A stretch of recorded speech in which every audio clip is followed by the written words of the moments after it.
안녕하세요. 반갑습니다. 말씀을 사모하는 여러분. 오늘도 말씀과 더불어 동행하십시다. 그게 여러분의 삶이 안전하고 부요할 것입니다. 오늘 우리가 함께 말씀을 묵상할 것은 이제 우리가 성령의 인도함을 받으면 그러면 우리의 삶이 어떻게 달라지는가 하는 것입니다. 성령의 인도를 받으면 성령의 9가지 열매를 만들어낸다고 했습니다. 사랑과 희락과 화평, 오래 참음, 자비, 양선, 충성과 온유와 절제라고 하는 이 9가지, 이 하나하나 이 덕목을 묵상해 보면 여러분 기가 막히지 않습니까? 온 세상이 따뜻한 건 사랑 때문이며 내가 지금 기쁨이 넘치게 되면 그 삶이 얼마나 행복으로 이끌어지겠습니까? 여러분, 우리가 사람과의 관계가 화평의 관계, 마음이 평화롭고 다른 사람과 화평의 관계를 맺고 있는 것이 복이 아니겠습니까?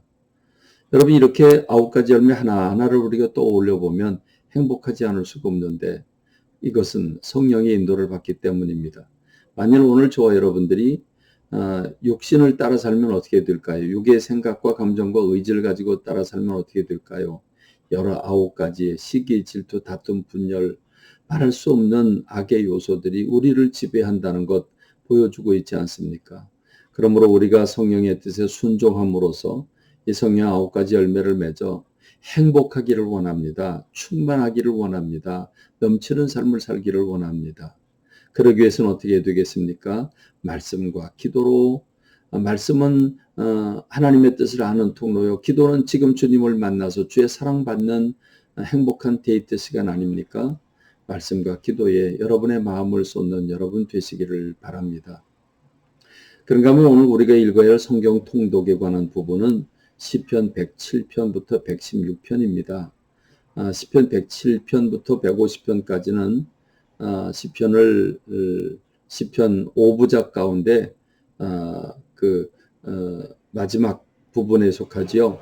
이 마지막 부분은 다윗이 지은 것이 15개, 솔로몬이 1개를 짓고 나머지는 작자 미상입니다. 즉 지은이가 누군지 모릅니다. 그렇지만 지은이가 누군지 꼭 알아야 되겠습니까? 몰라도 됩니다. 우리가 시집을 읽을 때 꼭 누가 지었는지를 알고 읽으려고 하지는 않습니다.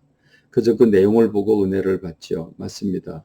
저자를 알고 사건을 알고 읽으면 더 은혜롭지만 관계없습니다.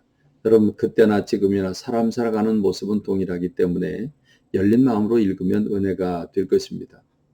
어떤 처지에서 어떤 환경에서 시편을 지었는지 알 수 없지만 시편 107편을 읽어보면 그 고통 중에 거할 때 부르짖으면 응답하시고 그 고통에서 구원하신 하나님을 찬양하고 있습니다. 그렇습니다. 비록 내가 하나님의 뜻대로 살지 못해서 내가 어려움을 당하지만 그러나 그럼에도 불구하고 하나님은 그 고통 중에서 부르짖으면 응답하시는 분이 주님이시라고 노래하고 있습니다. 시편 109편은 다윗은 악인들을 향해 저주를 쏟아붓습니다. 여러분 얼마나 열이 받치면 이렇게 저주를 퍼부을까요?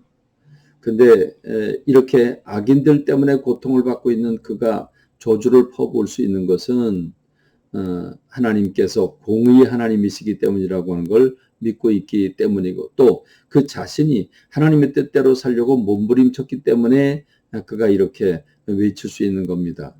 여러분 나도 악하면서 다른 사람을 말할 수 있겠습니까? 오늘 다윗과 같은 그런 사람이 되길 간절히 소망합니다. 시편 112편 기자는 하나님을 경외하고 하나님의 계명을 즐거워하는 사람들의 후손이 잘 된다. 부와 재물이 주어지고 공의가 영원히 선다하고 하는 사실을 노래하고 있습니다. 그렇습니다. 하나님은 하나님을 섬기는 사람, 하나님께 마음을 여는 사람, 하나님을 의지하는 사람을 결코 버리지 않습니다. 믿는 사람도 고난을 당할 수는 있지만 그럼에도 불구하고 하나님은 그 믿는 사람들을 붙잡아 주신 분이 주님이십니다. 의심하지 않고 주님을 찬양하는 저와 여러분 되기를 바랍니다. 특별히 108편의 1절로 5절의 말씀을 보면 하나님이여 내 마음을 정하여 싸우니 내가 노래하며 나의 마음을 다하여 찬송하리이다 그랬습니다. 내 마음을 정했다고 했습니다. 굳게 확정했다, 결심했다는 뜻이지요. 여러분, 어떤 상황이 오든지, 내 육신적인 상황이 어떤 상황이 밀려오든지, 어떤 형편이든지 오로지 나는 결심했다라고 하는 것입니다. 무엇을 결심했습니까? 하나님을 찬양하기로 결심했습니다. 그가 주의 인자심이 하늘보다 높으시며 주의 진실하심은 궁창까지 이르나이다 라고 말하고 있는데, 여러분, 이 다윗이 마음을 정했다고 말하는 이 마음을 정한 것, 무엇을 위해서 마음을 정합니까? 내가 노래하며 나의 마음을 다하여 찬송하리이다 라고 그는 고백하고 있습니다. 다시 말하면 그가 결심한 것은 다른 것이 아니라 하나님을 찬양하겠다고 결심했습니다. 여러분, 하나님을 찬양하겠다고 여러분 결심해 본 적이 있으십니까? 내 마음을 정했다, 확정했다, 내가 하나님을 찬양할 것이다. 무슨 말입니까? 그만큼 지금 이 시편 기자는 하나님을 찬양할 수 없는 상황에 놓여져 있다는 걸 말하고 있습니다. 지금 환경은 엉망이고 위기가, 유혹이, 환란이 그를 사로잡고 있다고 하는 것을 말해주고 있습니다. 그러니까 이 어려운 상황을 박차고 일어나서 내가 주님을 찬양할 것이라고 그렇게 외치고 있는 겁니다. 여러분, 이렇게 하나님을 찬양하고 싶어서 지금 내가 당한 환경이 말할 수 없지만 그럼에도 불구하고 소리쳐 결심하고 찬양하겠다고 소리쳐 본 적이 있으십니까? 그래서 시편 기자는 하나님을 찬양합니다. 주의 인자하심을 찬양하고 주의 진실하심을 찬양합니다. 그렇습니다. 그는 비파와 수금을 가지고 이렇게 외칩니다. 비파야 수금아 깰지어다. 내가 새벽을 깨우리로다. 내가 찬송하지 못하게 하는 극한 상황에 놓여져 있고 괴로워 견딜 수 없는 상황이지만 이 괴로워 견딜 수 없는 상황을 깨트리는 겁니다. 여러분, 이 깨트리는 자세 우리에게 필요합니다. 우리는 어려움을 당하면 그 속에 빠지려고 하는, 그 속에 빠져서 허우적거리는 그런 우리의 모습을 발견합니다. 시편 기자는 그걸 깨트리고 그걸 밟고 일어서는 것을 보여주고 있지 않습니까? 그렇습니다. 고통을 향해서 소리쳐야 됩니다. 그 환난을 향해서, 질병을 향해서 소리쳐야 합니다. 비파야 수금아 깰지어다. 내가 새벽을 깨우리로다. 여러분, 특별히 고통은 왜 밤에 더 심합니까? 밤에 더 괴롭습니다. 밤에 더 아픕니다. 그렇습니다. 그 새벽을 깨우는 시편 기자의 마음이 여러분의 마음이 되기를 간절히 소망합니다.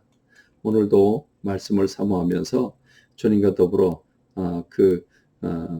주님이 주시는 그 말씀의 깨달음으로 여러분의 삶을 이기고 승리하는 여러분 되시길 바랍니다. 감사합니다. 말씀을 맺겠습니다.